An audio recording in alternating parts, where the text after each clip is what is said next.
remember a song from the bubblegum era by a band named the Archies. The lyrics were, "Sugar, sugar, honey, honey, you are my candy girl, and you've got me wanting you." Oh, how right that tune was. My New Year's resolution this year was to eat less added sugar. The new year prompts us to reflect on the old and face the coming year with a renewed resolve to do better. I think it's a shame that the trend is not to make resolutions because we are not going to keep them anyway. They say that less than 1% of us have kept the promises we made to ourselves on the 1st of January a year later. So instead of reframing the way we think about resolutions, we just don't bother making them. When I set out to change a deeply ingrained habit, I think about it as a process, maybe a lifelong process. Like any addiction, there will be fails along the way. I just get right back up on the horse when they happen. My kryptonite is sugar. As Valentine's Day approaches, it might be a good time to renew my promise to myself. Deliciously fatty foods are right up there too, but I don't get in the car to go in search of a snack like a bag of chips, like I've been known to do when a sugar craving hits me.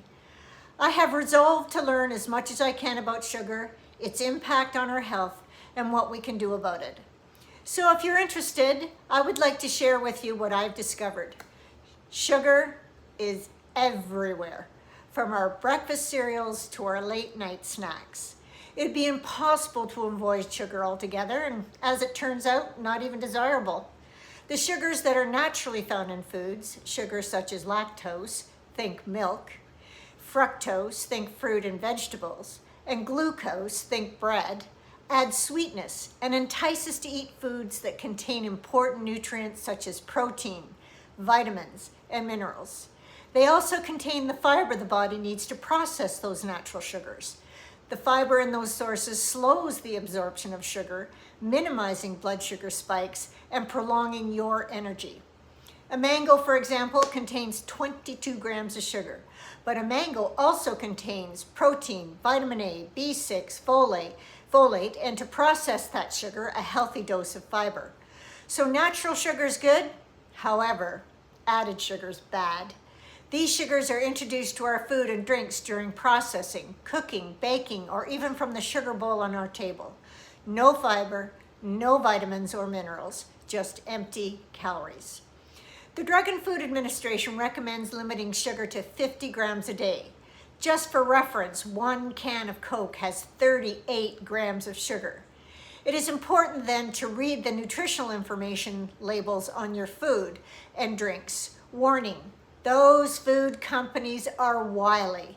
There are over 260 names for sugar. Any ingredient that ends in ose or syrup is an added sugar. So why should we be concerned? What harm is there in treating ourselves to a sugary treat once in a while? My experience with giving into my sugar cravings is those cravings are only temporarily satiated. They come storming back like an enemy who has been pushed back, regroups, only to make another attack. I feel like it takes me weeks, if not months, to slay the dragon. Science has shown that insatiable urges are a survival mechanism that has lost its purpose in a world where food is readily available to a large segment of the population. We throw out 40% of all the food we buy, $58 billion worth of food. So what harm can sugar really do? A lot. The health consequences for eating or drinking too many sugars are significant and numerous. It plays a role in an increased risk of autoimmune disorders such as Crohn's disease and multiple sclerosis. If that doesn't bring your blood pressure up, a sugary treat will. Not frightened yet? Sugar is implicated in 2 of North America's biggest killers and debilitators, heart disease and stroke. It is also a culprit in over a dozen different cancers. None of us want to hear that word from our doctors. The underlying mechanism is energy not used for our energy needs is stored as fat, resulting in weight gain. Natural sugars in our food provide more than enough fuel for our energy needs. Additionally, consuming sugar without fiber can lead to insulin resistance.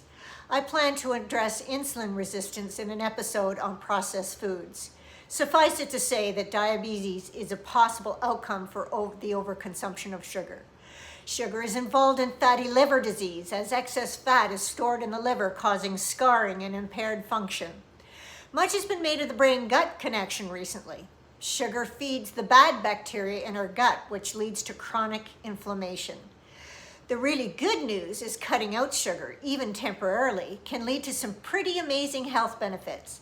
In addition to having positive outcomes for the health problems listed above, reducing your sugar consumption reduces the production of a group of molecules known as AGEs.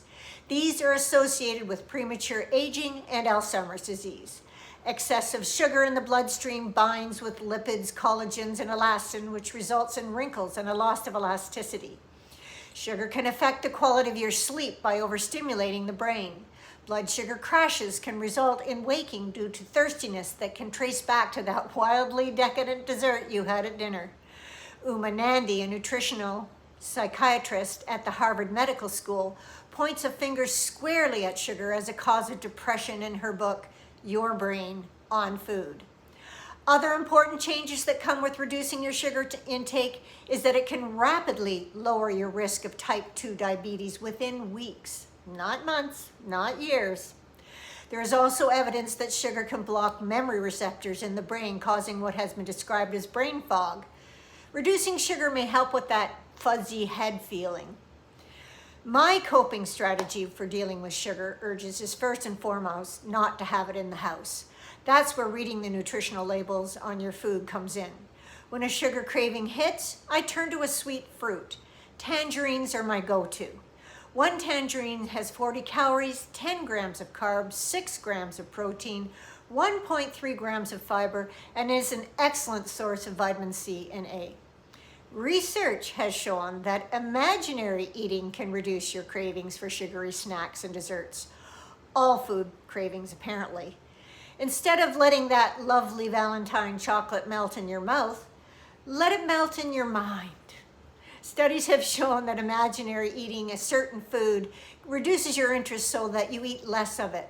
It is based on the idea of habituation. The 10th bite isn't as desirable as the first. I haven't tried this run toward the thing you love approach. I have this weird logic that takes hold when a sugary treat is in the house. It kind of goes down like this. If I eat all this really quickly, it will be gone sooner and it won't be there to tempt me. Warped.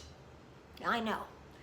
Wrapping up, I am all about finding the low-hanging fruit. In other words, where can I find the biggest bang for the least effort?